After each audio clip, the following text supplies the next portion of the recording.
And Audrey is a associate professor in sociology here at the University of Washington. Previously, she taught at the Humphrey School of Public Affairs at the University of Minnesota for 10 years.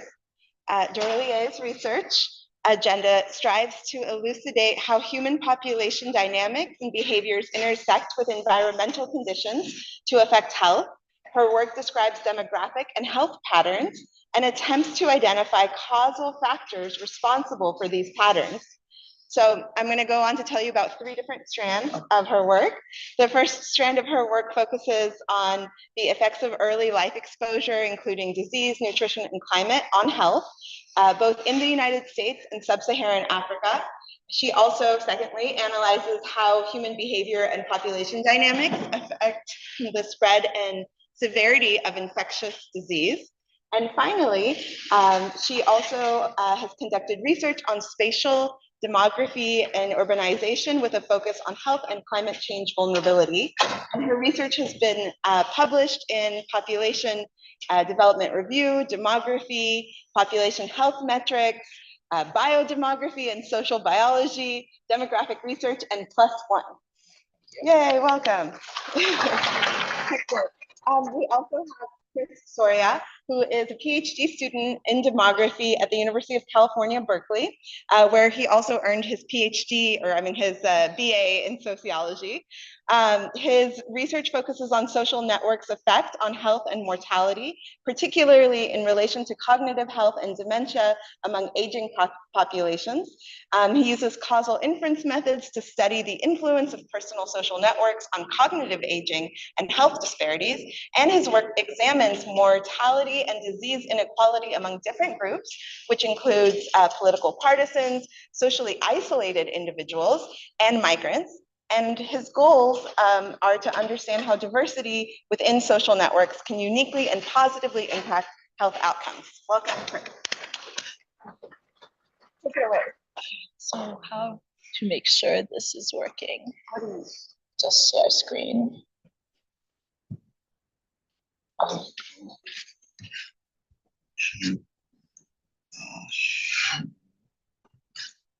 think that's, yeah. Okay. Thank you so much for such a great introduction. And Chris and I are really excited to present this work. And this is joint work with 2 others that are at Berkeley, Dennis Feehan and Aisha Mahmoud. And I think well, first of all, thank you for the turnout. This is work in progress, and we really committed to give this talk right now, just given the elections, which I voted. And I think, yeah, so we felt it was timely, so thank you for the invitation and really pushing us to get some of this work out there. Okay. So I think all of us in this room can't escape the fact that there are clear partisan differences, and that these partisan differences in ideology have gotten larger. So in this figure is showing partisan differences from 1994 to 2014. And I think right now we can only expect that in 2024, it's even more divided. But these partisan differences aren't just limited to differences in ideology, they extend beyond that. So we see that it impacts economic views. This is a figure that is actually showing that the perception of how the economy is doing actually just differs based on whose office. And the fact that there's the switches like right with the new candidate switches that quickly, it really is showing that maybe it's partisanship that's driving this and not really the economic factors. But you see that partisan differences impact which cars people drive, what books you read, even where you eat. And then there's been a lot more research that's shown that these partisanship differences also impact science. One study mentioned that Democrats are particularly receptive to the advice and counsel of scientists when compared to both independents and Republicans. And then more recent research by the Pew Research Centers shows that Democrats and Republicans say that basically the perception of the scientific method varies based on partisanship. And then Republicans are also more likely than Democrats to view science and scientists as susceptible to bias. So this has actually been long studied by political scientists that have shown that there's been kind of a long-term crisis of public trust in scientists and science. And I do think that partisan gap in public trust in scientists has widened. But where this matters is that this distrust in science or these partisanship differences and distrust also impact health behavior. So we see that there have been partisanship differences, and this is not new. So there's research that shows that as early as during the H1N1 pandemic, which was in 2009, you already found that Democrats are more likely to get the vaccine than Republicans.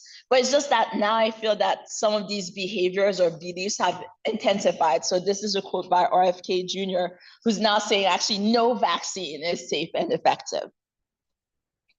Okay. So the pandemic really highlighted or perhaps intensified these partisan differences in health. There's been a wealth of studies that have shown that party affiliation is associated with different health-related behaviors.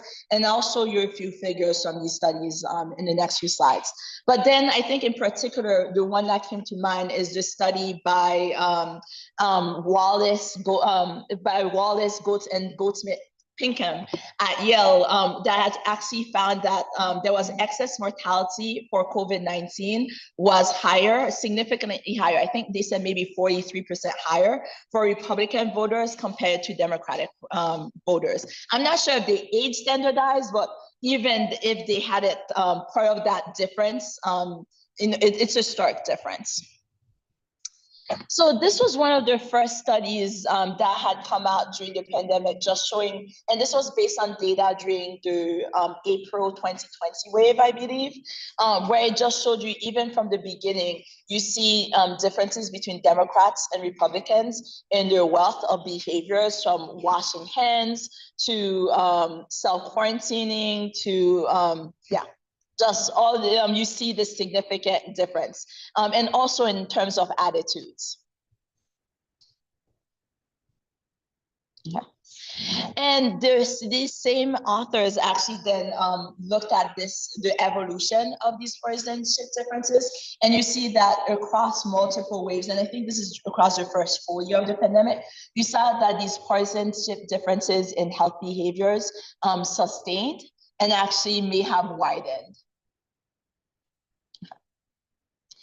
So to me, I guess, given that I'm seeing all of the papers about this and being interested in working on some infectious disease models, I've realized that a lot of infectious disease models really did not account for any of these partisanship differences in health behaviors. And these models, many models have, there are models that are built to take into account heterogeneity. They just haven't in this specific instance. And actually just last week in Nature Medicine, there was a review, and in the review, they had this one quote that I like that said, "The success of biological approaches such as vaccination to the prevention and treatment of disease is critically dependent on various social, political, and cultural factors." So to me, that just really highlighted that that infectious disease modelers, epidemiologists really do need to start incorporating and taking into account some of these factors. Some disease modelers have started incorporating race and even like structural racism into some of these infectious disease models, but to our knowledge, we've not seen any disease models that have taken into account partisanship. So this is where we felt we could make some contributions. And I think there are three contributions that we make. First, we look at what is the association between political party affiliation and health behaviors. And you may say, oh, I've already showed that there's an affiliation. Yes, these other studies have shown this, but I think here we use a different type of data, social contact surveys, which I'll discuss in a little bit. But what's nice with our data set is that we don't ask respondents, like, what's the likelihood that you're gonna get vaccinated? Or what's the likelihood, like, did you reduce contacts? We actually measure their behavior. So we are able to measure and get information on contact rates, mask usage with contacts, and also vaccination status. And then we actually incorporate this in infectious disease models to actually see what are the impacts of modeling that heterogeneity on some of the outcomes of interest. And then a third aspect that I was really interested in is, and I think I see Jason in the room, some economists maybe in the room. So there's some behavioral epi models that take into account that people, like when mortality goes up, when risk goes up, hey, I may start behaving more cautiously. So one thing that we really wanted to do, and when Chris mentions, we really collected data across multiple different waves, so where mortality changed, so to actually see if we saw some prevalent dependent behavior, and especially across partisanship, and then in turn, how can that influence some of our disease models? And I'm just going to give a little bit background in terms of social contact surveys, because some of you may not know it. But first of all, like COVID is transmitted through close interpersonal contacts and also, somewhat maybe airborne. But the key is that, so these social contact surveys, they are similar to time use surveys, which I think maybe some economists and social scientists may be more familiar with. So, but what they ask is they ask respondents about their activities on a previous day. And the difference from a time use survey is that they don't just ask about the activities and where it's taking place. They ask about how many people were with you. And actually, the more detailed contact surveys also say, oh, and what was their age and sex? And we, like in other papers, we argue you also would want to know the race and other demographic information of those contacts. So once again, with these surveys though, we don't just ask about likelihood in participating about certain behavior, we're actually asking about the previous day's behavior. Okay. So these surveys typically collect information on the number of contacts, the duration, the nature, whether or not it was close or physical, and then also whether or not mask was used during the survey. And then it also has a host of information about the respondents. So you can also ask about the vaccination status. So the survey that we use, the Berkeley Interpersonal Contact Survey, which Chris will talk about, we're going to focus on the number of contacts, mask use, and vaccination status. So with that, I'll turn it up to Chris. So one of the unique aspects of the Berkeley Interpersonal Contact Study is that it allows us to understand these behaviors in the way that Audrey is describing, alongside questions that were asked of the respondent about their partisan identity. And these questions were actually provided by the online panel. They weren't asked at the time of the survey, which means that there's no risk of us priming the respondent to answer in a certain way based off of their political identity. Because we wanted to see behavior over time, we used data from 6 separate cross sections covering dates from April 2020, when the pandemic was still ramping up, to May 2021, when we started seeing a peak caused by the Omicron variant. The 6 waves are presented in the plot here, which isn't displaying properly. Oh, okay. So on the x-axis, you can see the 6 waves where we're collecting data. And on the y-axis, you can see that week's, the new cases that were happening during the week when BICS data was collected. It's important to note that we only have vaccination data as of the last wave of BICS, which is on May 2021. And so just to give you all a sense of the magnitude here of the relationship between partisanship and behaviors that impact disease transmission, here we're presenting the raw differences between comparative groups in the number of contacts people report with those outside of their homes in the previous day. So this is based on, so each bar here is actually represents the subtractive difference between group A and group B, with positive numbers indicating higher contacts in the first group compared to the second. So for example, here we have a red bar, Republican minus Democrat. What this is showing here is that on average, Republicans report a higher average daily contacts compared to Democrats. And this gap is actually larger than education-based differences, larger than race-based differences, and larger than gender-based differences as well. And the young versus old category is actually showing the biggest difference here, which we kind of expected. And we're defining old here as 65 and above. A similar pattern actually shows up when we look at mask usage. When participants mentioned that they had any contact in the previous day, we then asked them whether they wore a mask during that interaction. And so this time we see that Republicans are less likely to wear a mask in those reported contacts relative to Democrats. So here a negative value indicates a lower percentage of contacts carried out while the respondent was wearing a mask. This time, one of the biggest differences again is the difference between partisan groups. Although the gap between the college educated and the non-college educated looks like it's just as high, where Republicans are actually about 11% less likely to wear a mask when they report a contact during the pandemic. Lastly, the probability of vaccination differences are also largest for young versus old and college educated versus not college educated, but they're still relatively large for the difference between partisan groups. And so all of this is despite the fact that on average, Republicans are actually at higher risk of mortality throughout the pandemic because they're on average older. They're also more likely to be white. They're more likely to be male. They're less likely to be college educated and less likely to live in metro urban counties. And so in the following results, we control for all of these previously mentioned differences within partisan groups, and we provide estimated marginal means alongside other factors that might impact behavior, such as county level mask restrictions and per capita mortality rates at the county level.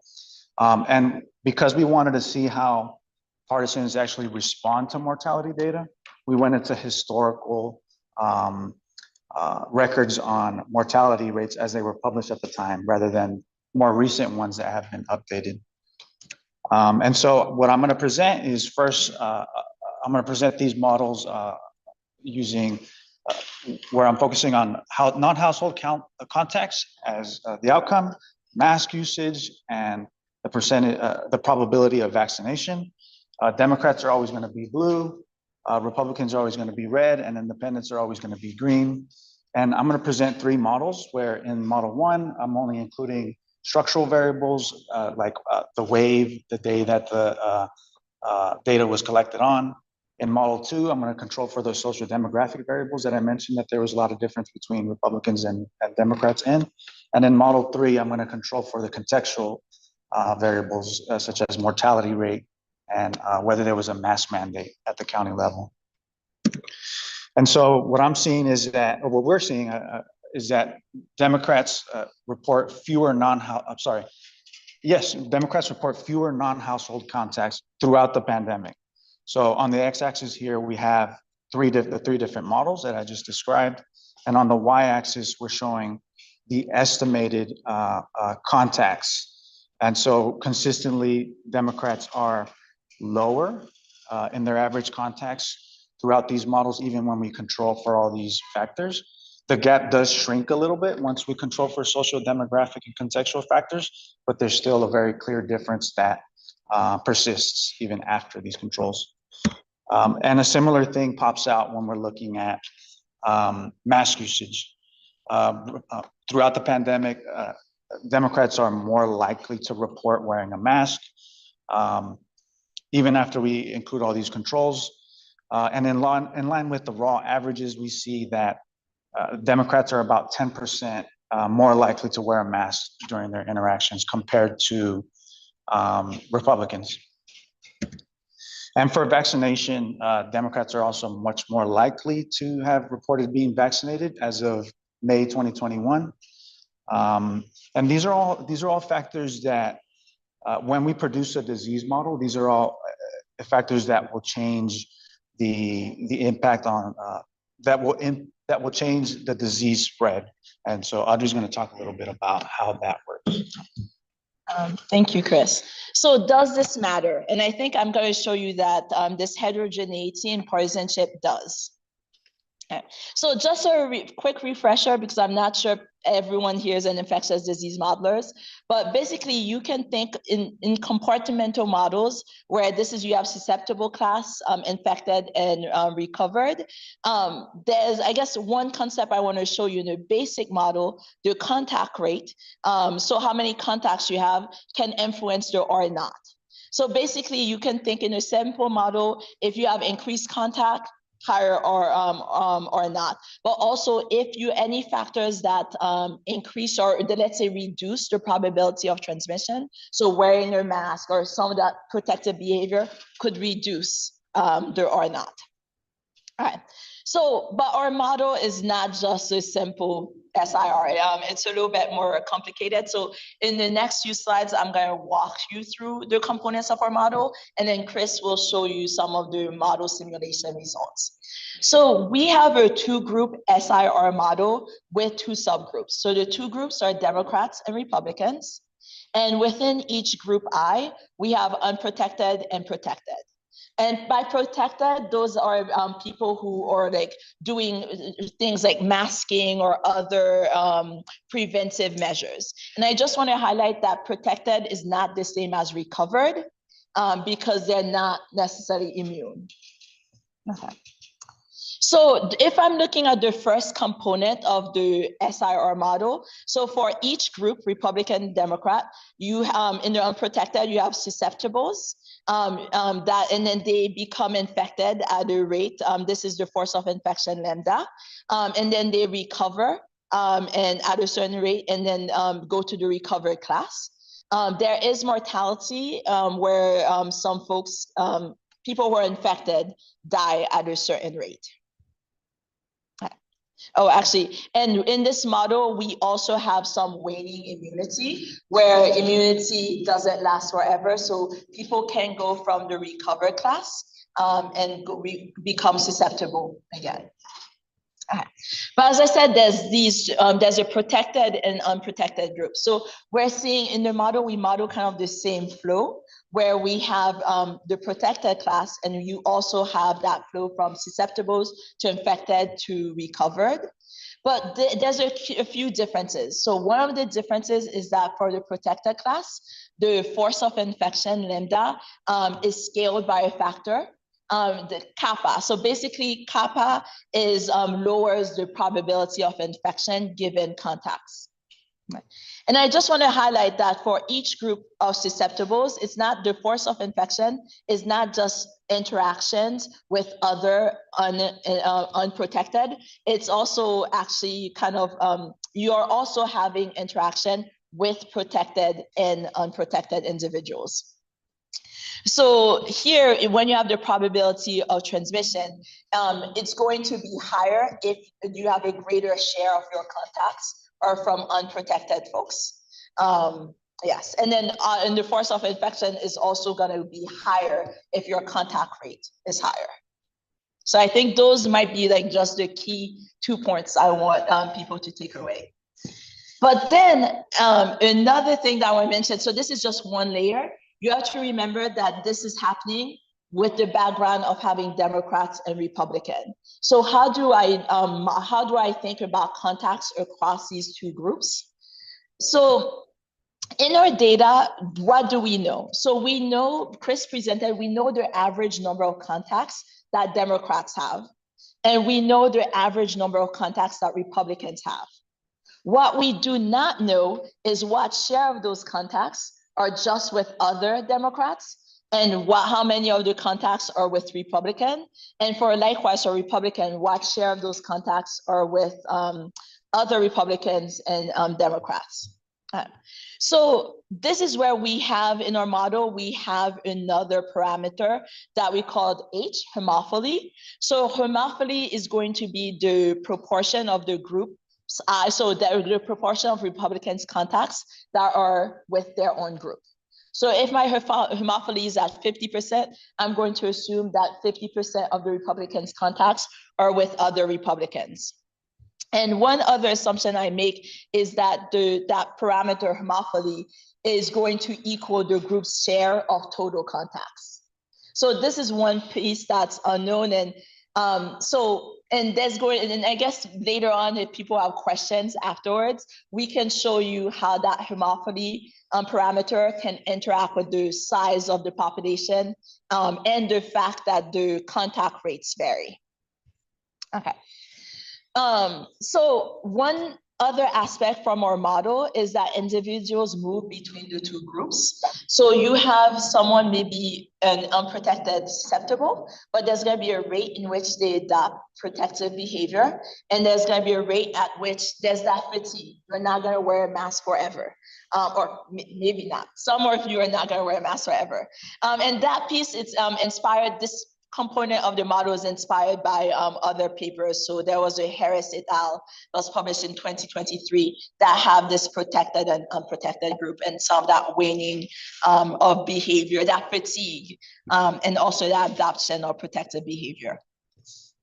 Yeah. So what are the key difference between the parties? So what we vary is the average number of contacts.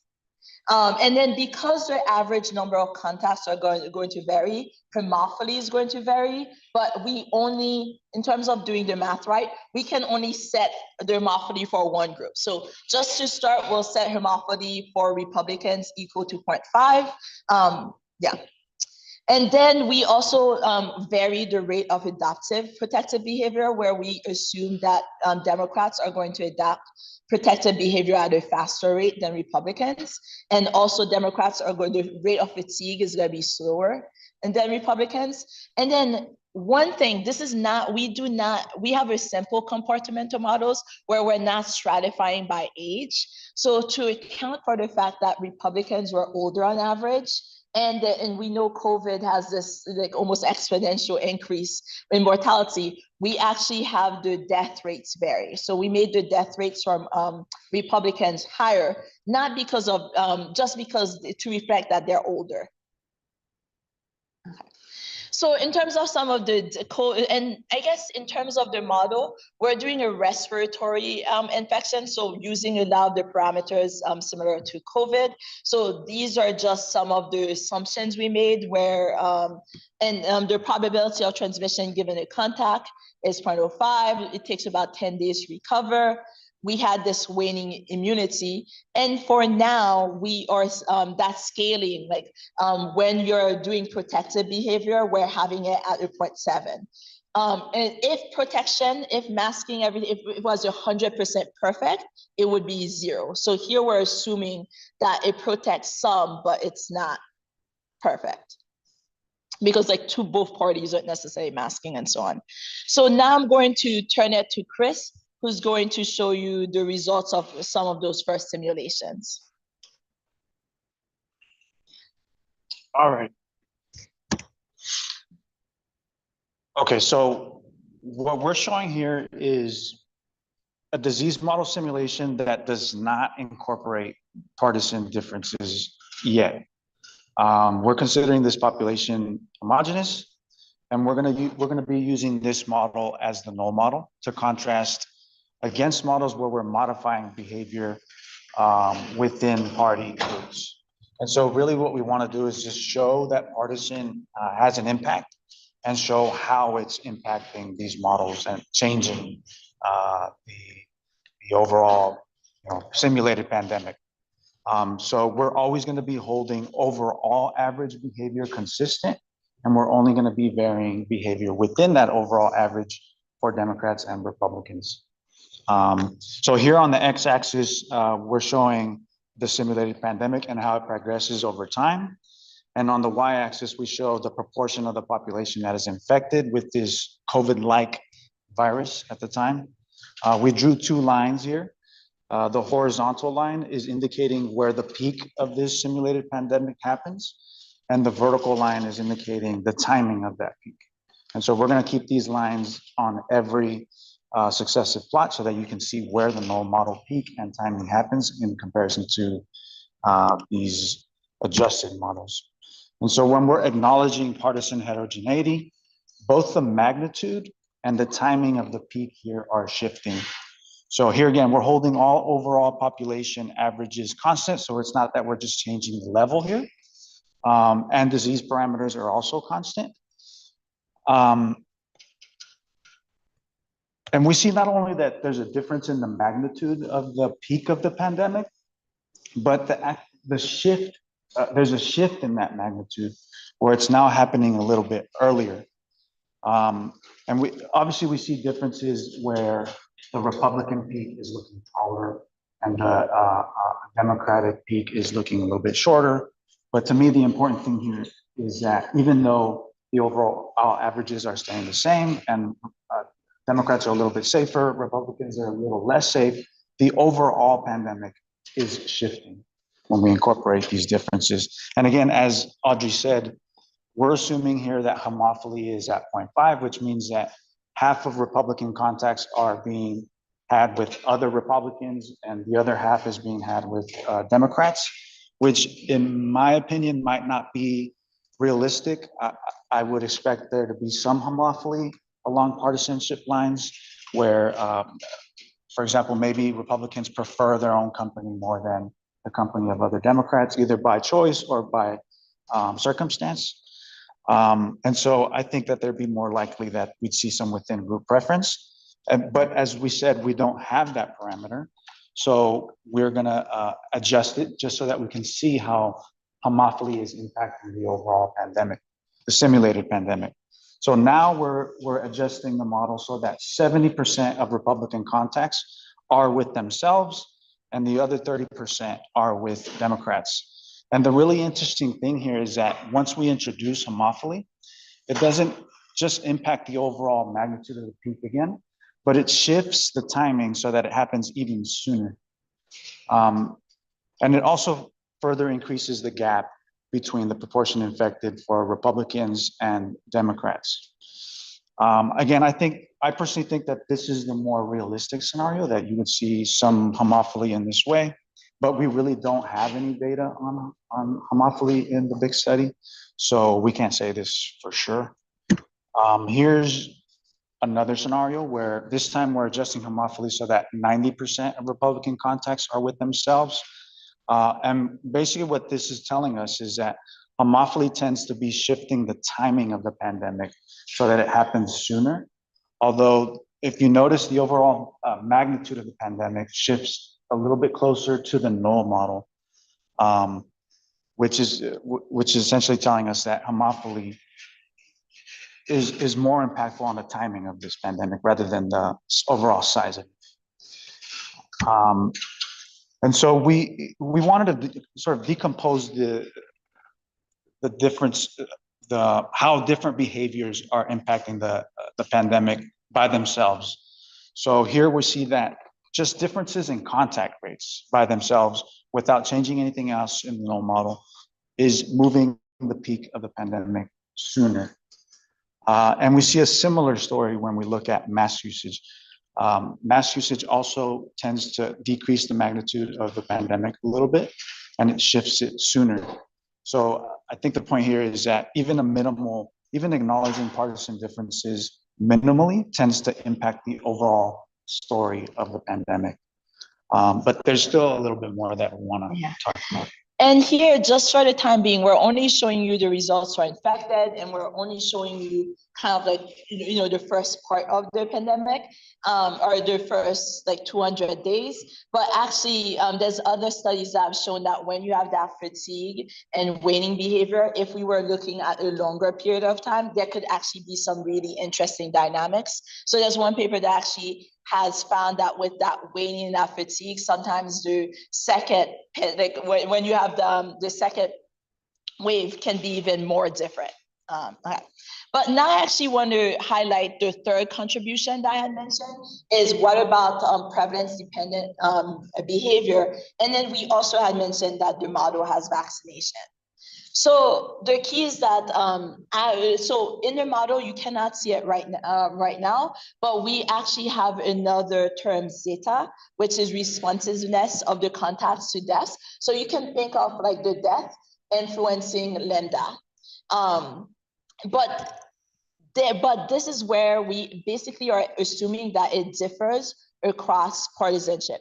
And that's because in our data, when we actually had done some regression, we had found that it was actually Republicans that were more responsive to changes in mortality rates. So even though the Republican level of contacts was always higher than Democrats, they actually would reduce their, they would take more precaution when mortality went up, while Democrats here, they reduced that a little bit, but it wasn't very significant. And we are not the first. I think there's, well, yeah, so I think, so this seems interesting, the fact that there's this partisanship difference in prevalence dependence. But since we are the first, I think, to measure this, this is something that we think there should be more research on.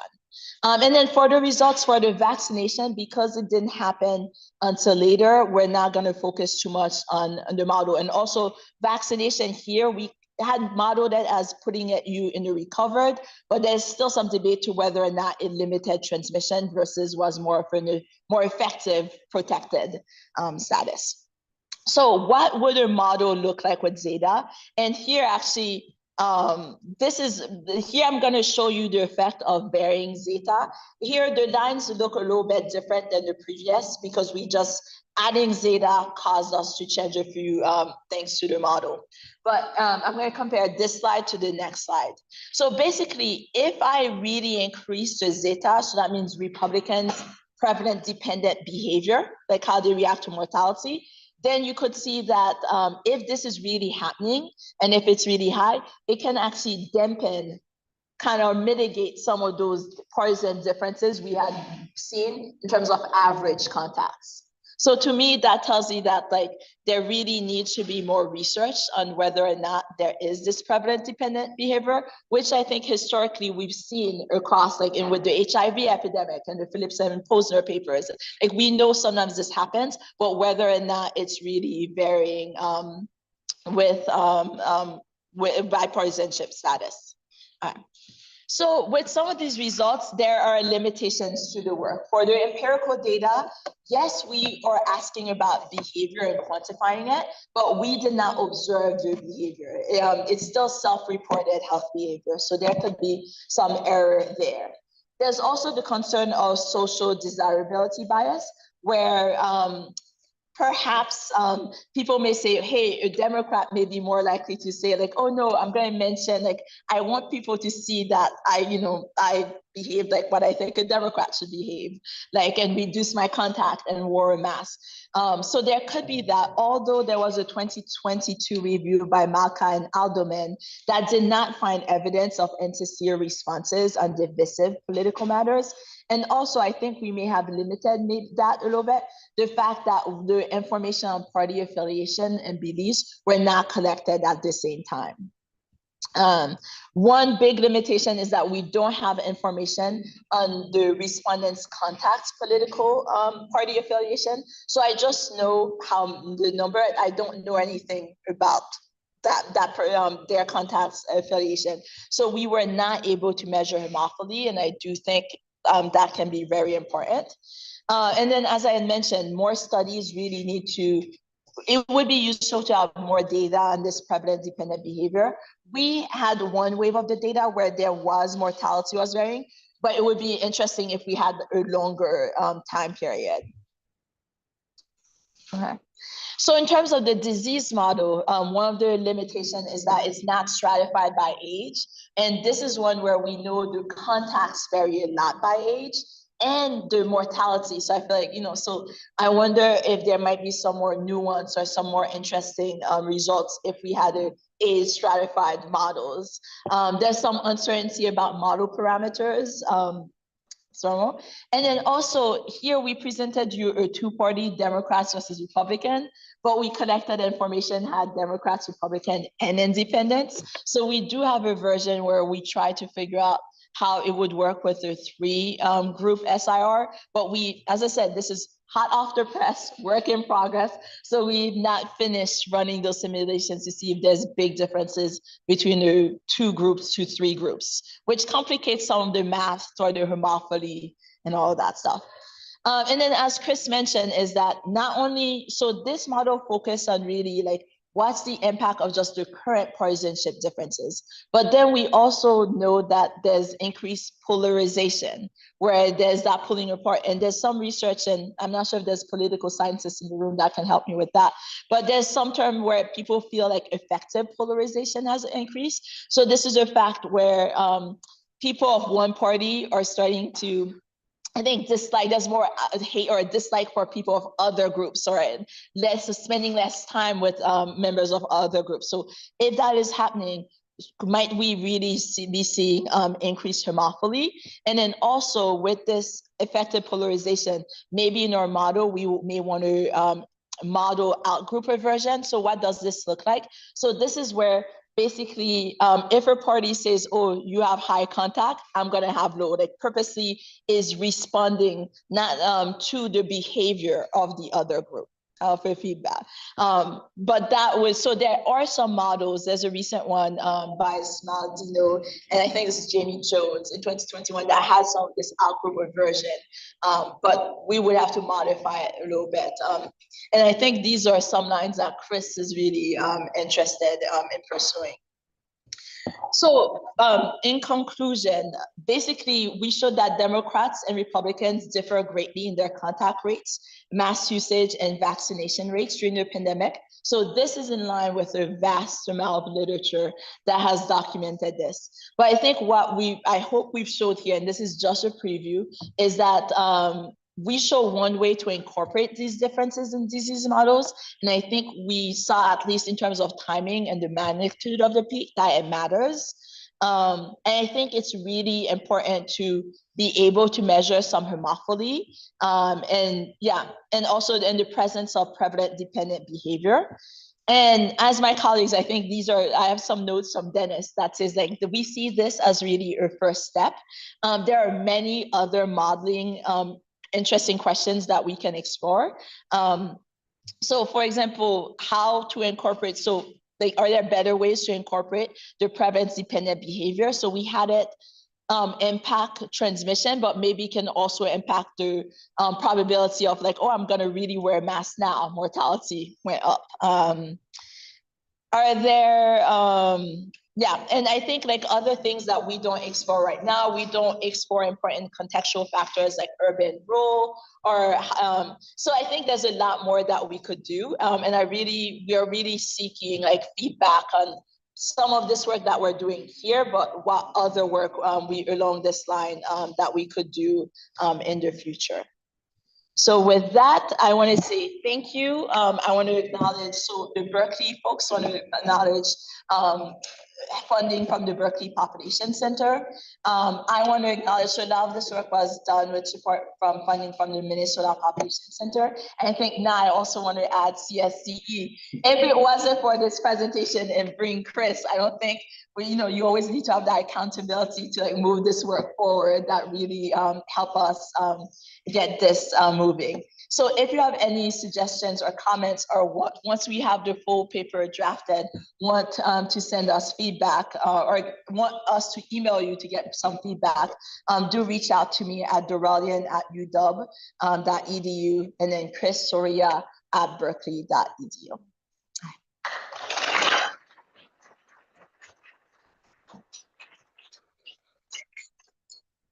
So I don't know how we're on time for questions. Yeah, no, so you all were quiet. And I even saw some comments. I was hoping there were going to be some questions along the way.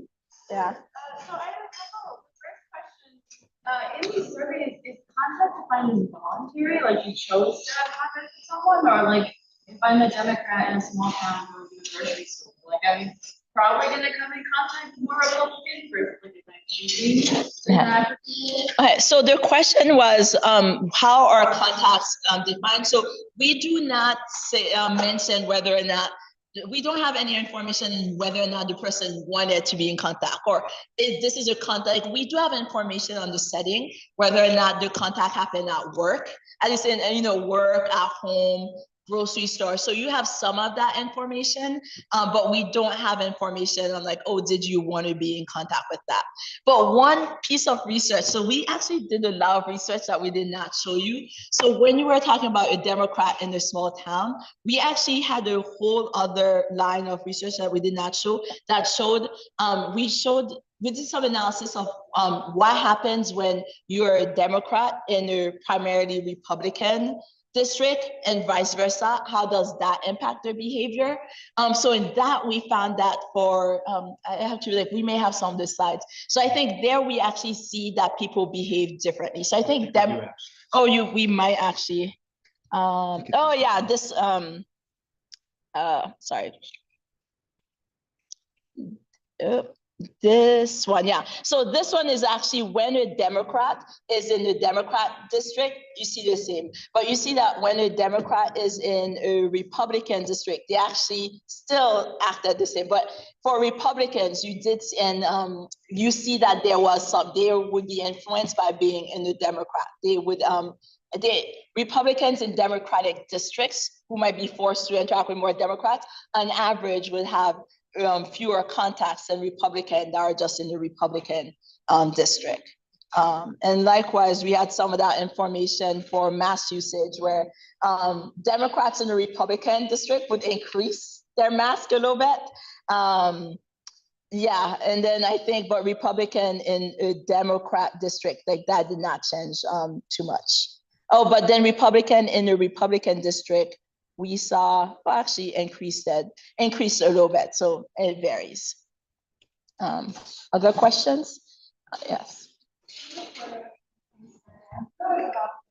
The minorities and the parameters of minorities, whether you're the people that is it like the prediction outcome also the outcome for I'm not sure if I got, so I'm not sure if I understood or could hear well. I would like to know the prediction of the Republican will impact earlier and this latter compared to Democrats. Yeah. Also, okay, yeah.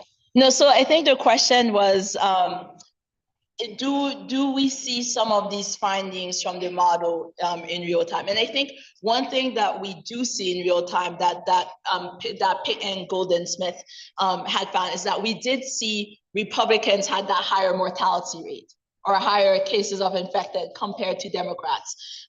In terms of the time, I don't think we collected the data in a way that would be easy to be able to see, like, hey, was the Republican, the peak for them, was that happening before the Democrats and so on? So I think that piece is a little bit harder. So I think, to me, I see our model as kind of just a little bit more theoretical as a first step, just showing the mechanism by which this could happen. I think we would have to start just like the collecting more information or like having like, yeah, it would be hard, like the death certificate doesn't have the People's Party affiliation, or it would be a little bit harder to just compare this to real life. So I guess I'm gonna go to Jason and then.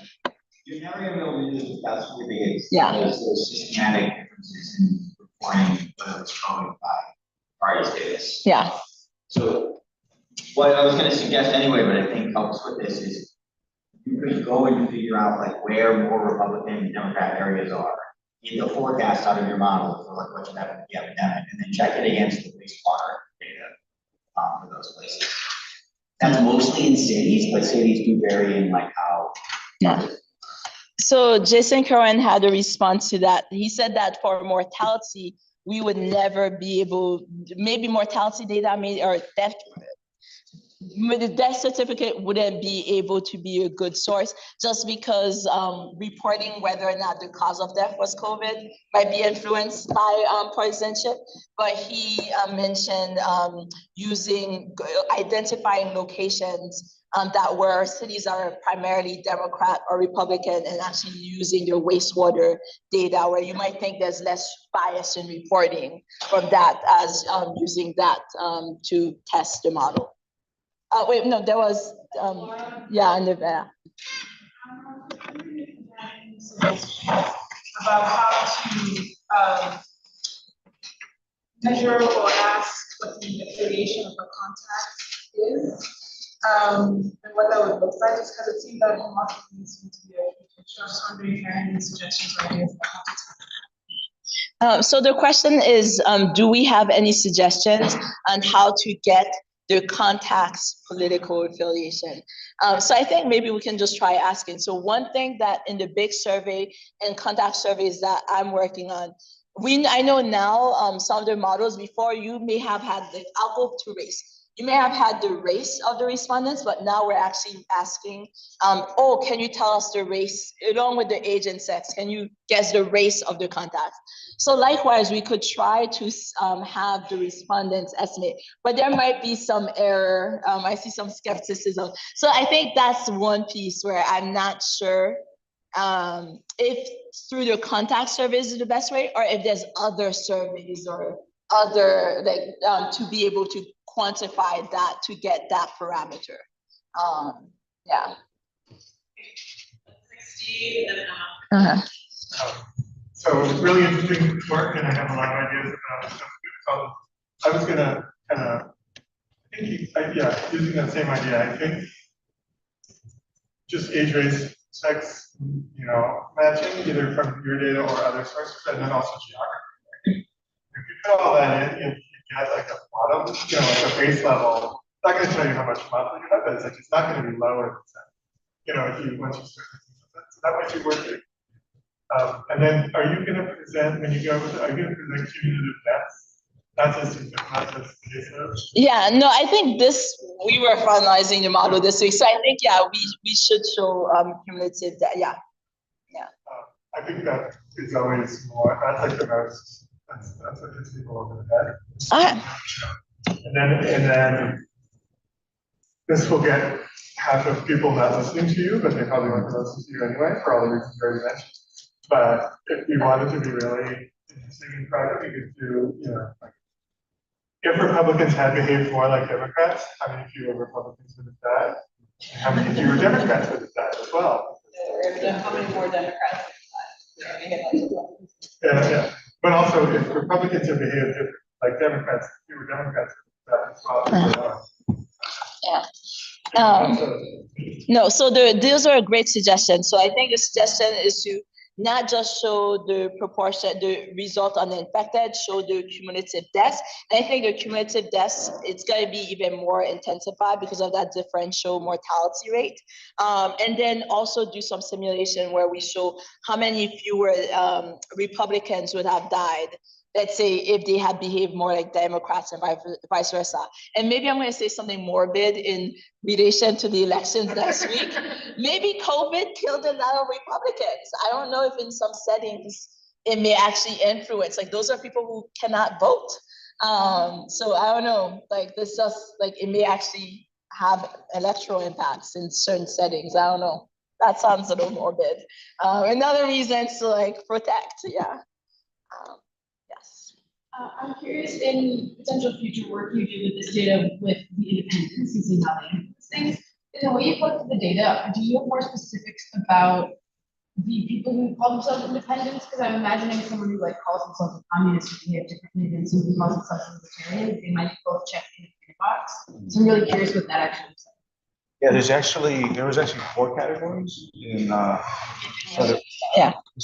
The question was, Chris will answer this. The question was more interested about like who are the independents, and yeah. So I guess yeah. So when that question was asked of the respondent, there was 4 options. There was Democrat, Republican, Independent, and prefer not to answer.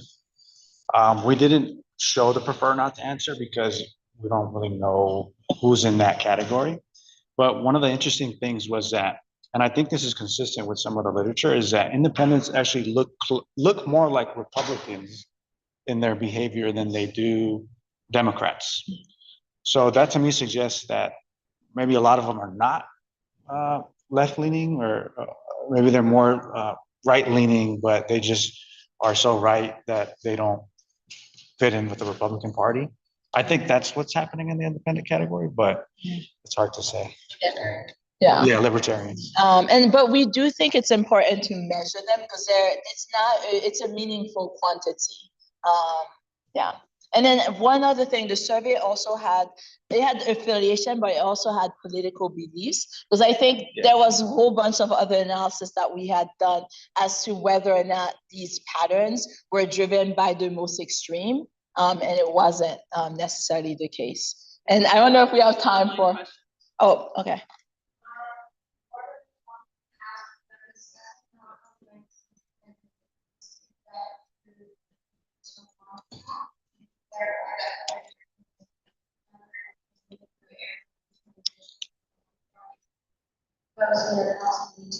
Yeah, no, so I agree. And this is actually one, yeah, so this is like the next R21 that I'm going to be working on. So I feel like the social contact surveys measure contact because contacts, drop. But then there is, I do agree, COVID, there's also some airborne transmission. There's airborne transmission. So I feel like even these contacts are, but on the other hand, people have found that like during COVID-19, when you actually include the contacts, it actually does a much better job compared to like homogeneous exits. So I feel like the contacts, maybe it's not all, because we may not be capturing like, oh, I wasn't in contact, but I was in the room.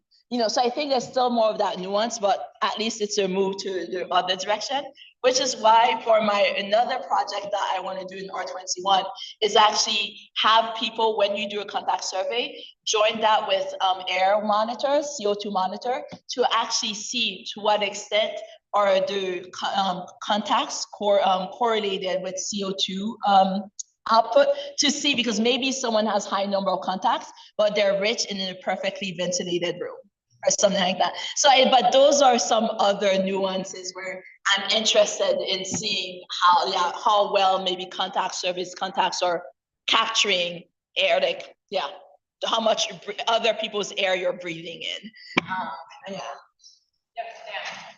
So I understand correctly, the Republicans started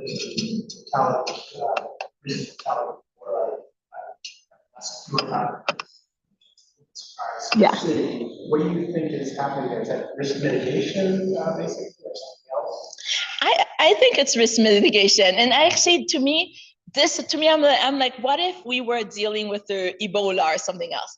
I actually think that if it was a disease that killed people or something that was very unsightly, that actually maybe you wouldn't see so many partisanship differences. So even though COVID, I'm like, a lot of people died, maybe it wasn't, So I do think that like when cases are going up, or if you realizing that they were just more reacting. But at the same time though, I think to me, what that tells me though, is that maybe among the Democrats, people were not performative, but some people just did stuff because that's what they felt it was to do. Not necessarily, they weren't responding to changes in risk. And I think, Can I say something about that really quickly? So one of the limitations of this study is that we're observing behavior. So when we're showing these models, we're starting at case 1.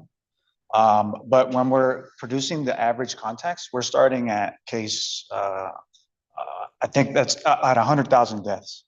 So we're not really sure what Republican contacts and Democrat contacts were before. It could be that, for example, Democrat contacts were at 12, and then they lowered it to 4 by the time that we see them. And so they could be more responsive to the pandemic, but we just can't. So that's why we want to study this. And actually, one other thing is that basically the US did not have social contact surveys that many prior to the pandemic. So I think now I'm actually part of a CDC grant that's doing this pandemic preparedness center, where actually there's a lot of teams working across the country to routinely collect contact data. So one of the issues that we did not have that much pre-pandemic, before as to maybe during normal times, there aren't that many differences in contact. So I feel like there's still some stuff that are unknown. And I think. Was the data on mortality national or? County level. It was county level adjusted for population. Yeah. Yeah. So yeah, so the question was, what would to get that prevalent dependent?